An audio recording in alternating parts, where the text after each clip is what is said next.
असं झणझणीत मटण बघून तुमच्याही तोंडाला पाणी सुटले ना, तर चला तर मग आज हीच रेसिपी मी तुमच्याशी शेअर करत आहे. तर सर्वात प्रथम तर मी 2 किलो मटण स्वच्छ धुवून घेतलेलं आहे 2-3 पाण्याने. आणि त्यानंतर इथे कुकरमध्ये बऱ्यापैकी तेल घातलं आहे मी. आणि तेल गरम झालं की आपल्याला 2 मोठ्या आकाराचे बारीक चिरलेले कांदे घालून घ्यायचे आहेत. कांदा छान परतायचा आहे आपल्याला. तर थोडा वेळ छान कांदा परतल्यानंतर त्यामध्ये मी हळद घालणार आहे. तर 2 छोटे चमचे मी इथे हळद घातलेली आहे आणि परत एकदा आपल्याला मिक्स करून घ्यायचं आहे. आता जे आपण मटण स्वच्छ धुवून घेतलं आहे ते यामध्ये घालून घेणार आहे आणि छान आपल्याला हे सगळं मिक्स करून घ्यायचं आहे. तर खूप टेस्टी हे मटण होतं जर तुम्ही या पद्धतीने कराल तर छान मिक्स करून घ्यायचं आणि परत आपल्याला मीठ घालूनही परत एकदा छान मिक्स करून घ्यायचं आहे. तर यामध्ये मी आलं लसूण पेस्ट 2 चमचे घालून घेत आहे. तेही घालून मी छान मिक्स करणार आहे. आणि मग अशी म्हटलं तसं इथे मी मीठ घालायचं राहिले तर आता मी मीठ घालून घेते आणि परत एकदा मी छान मिक्स करते. तर आता आपल्याला लगेचच यामध्ये पाणी घालायचं नाही. पाणी वर मी ताटामध्ये थोडा वेळ ठेवणार आहे. मटणाचा थोडासा कलर चेंज होतो. मीठ घातल्यानंतर मटणाला स्वतःचं पाणी सुटतं. त्यामध्ये थोडा वेळ मटण शिजू द्यायचं. वर पाणी ठेवायचं आपल्याला ताटामध्ये आणि नंतरच थोड्या वेळानं ते आपल्याला ॲड करायचं आहे. लगेचच पाणी ॲड केलं ना तर मटण शिजायला वेळ लागतो आणि व्यवस्थित ते मटण शिजत नाही. त्यामुळे ही टीप लक्षात ठेवायची. तर बघू शकता थोडासा कलर चेंज झाला आहे आणि अशावेळी मी ताटात ठेवलेलं पाणी घातलं आहे, गरम पाणी. आणि एक साईडला मी पाणी गरम करत ठेवलं होतं तर तेही घालून घेत आहे. जेवढं तुम्हाला सूप हवं आहे किंवा रस्सा जेवढा करायचा आहे त्या अंदाजे तुम्ही पाणी घालू शकता. नाहीतर थोडंसं कमी पाणी घाला जे मटण बुडेपर्यंत. आणि मग नंतर एक्स्ट्राचं पाणी तुम्ही गरम करून रश्श्यासाठी वापरू शकता. तर आता झाकण लावून याला मी 3 ते 4 शिट्ट्या करून घेणार आहे. आणि तोपर्यंत इथे मी वाटण दाखवत आहे. तर अर्धी खोबऱ्याची वाटी होती सुक्या खोबऱ्याची, त्याचे पातळ काप करून भाजून घेतलेले आहेत. 2 मोठ्या आकाराचे कांदे भाजून घेतलेत. 1 टोमॅटो परतून घेतलेला आहे. 1 मोठा चमचा तीळ घेतलेला आहे. आणि इथं आलं लसणाची पेस्ट आहे. तर अर्धी पेस्ट मी मटण शिजवताना घातलेली आहे, अर्धी पेस्ट मी आत्ता घालत आहे. सोबतच आपल्याला कोथिंबीर घालायची आहे. कोथिंबीर अगदी जास्त घालायची नाही, थोडीशी घालायची आहे. आणि छानपैकी वाटण बारीक पेस्ट करून घ्यायची आहे वाटणाची. आणि त्यानंतर आता इथे मी कढईमध्ये तेल घातलं आहे. तेल गरम झालं की आपल्याला यामध्ये जी चरबी असते मटणाची ती घालायची आहे. त्यानं छान एक तेल सुटतं आणि चव पण छान येते. त्यामुळं जी काही चरबी आहे मी ती डायरेक्ट या वाटणामध्ये शिजवून घेत आहे. थोडा वेळ चरबी परतली आणि त्यामध्येच आपल्याला हे वाटण घालून घ्यायचं आहे. तर एक लक्षात ठेवायचं, हे वाटण छान परतलं गेलं पाहिजे, त्याला तेल सुटलं पाहिजे.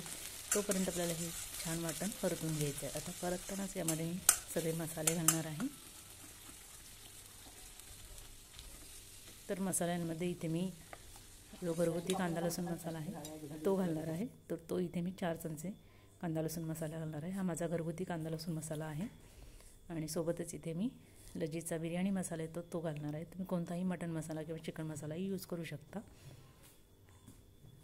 तर तिखटाचं प्रमाण कमी जास्त तुमच्या आवडीनुसार, जर तुम्हाला केवढं तिखट असतं त्याप्रमाणे तुम्ही घालू शकता. छान मिक्स करायचं आणि आता तेल सुटेपर्यंत आपल्याला हे वाटण छान परतून घ्यायचं आहे.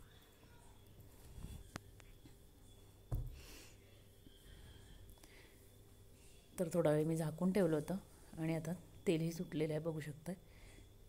तर एकदा मिक्स करणार आहे आणि परत मी हे झाकून ठेवून देणार आहे. एक साईडला मी भाकरी करून घेणार आहे.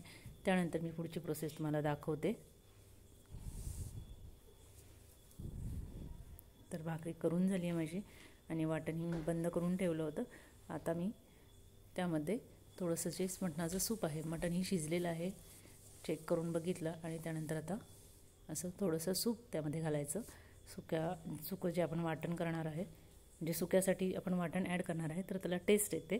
त्यामुळे यामध्ये आपल्याला या वाटणामध्ये थोडंसं जे मटणाचं सूप असतं ते ॲड करायचं, म्हणजे छान टेस्ट येते. तर इथे माझे मिस्टर आले होते मदतीसाठी नेहमीप्रमाणे, तर तेही छान मिक्स करून घेत आहे.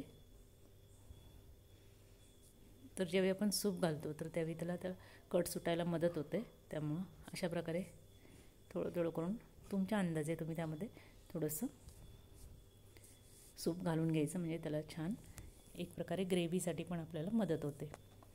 तर मी रश्श्यासाठी आणि सुक्यासाठी एकच हे वाटण केलेलं आहे. तर आता छान परतल्या गेल्यानंतर आपल्याला सुकं वेगळं करायचं आहे आणि रस्सा वेगळा करायचा आहे. तर सुक्यासाठी इथे मी बाजूला सगळ्या फोडी काढून घेत आहे आणि रस्सा मी छोट्या कुकरमध्ये हे सूप मी छोट्या कुकरमध्ये काढून घेणार आहे.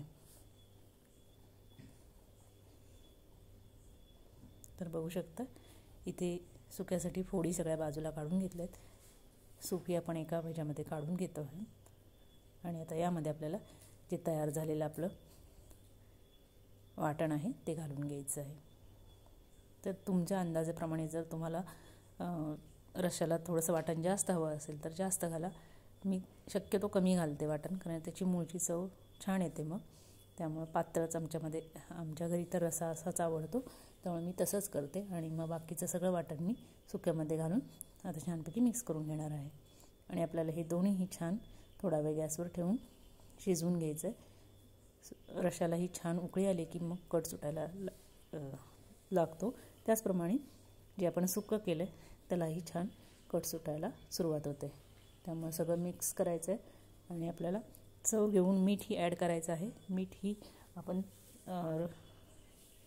याच्यामध्ये घातलेलंच आहे रश्श्यामध्ये, म्हणजे जे आपण सूप केलं होतं त्यामध्ये. त्यामुळं त्या अंदाज आपल्याला घेऊनच त्यामध्ये रश्श्यामध्ये मीठ ॲड करायचं. सुक्यामध्ये मीठ कमी असतं, त्यामुळे सुक्यामध्ये बऱ्यापैकी आपल्याला मीठ घालावं लागतं आणि मगच मिक्स करायचं. तर एक साईडला मिस्टर मिक्स करून घेत होते आणि एक साईडला मी त्यांना हेल्प करत होते.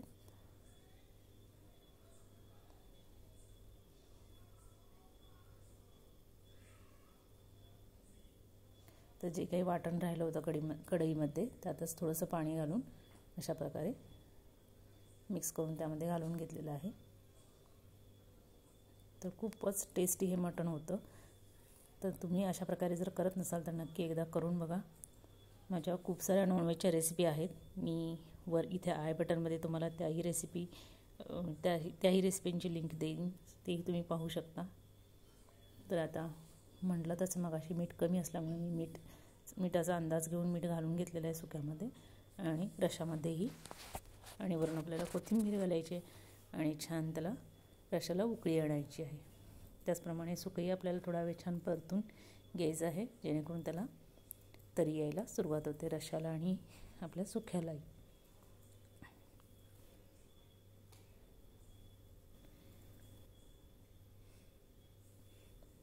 तर आता थोडा वेळ झाकून ठेवलं मी सुकं आणि इकडे बघू शकता तरी यायला सुरुवात झालेली आहे. तर आता एक 5 मिनिटांनी लगेचच मी दाखवते.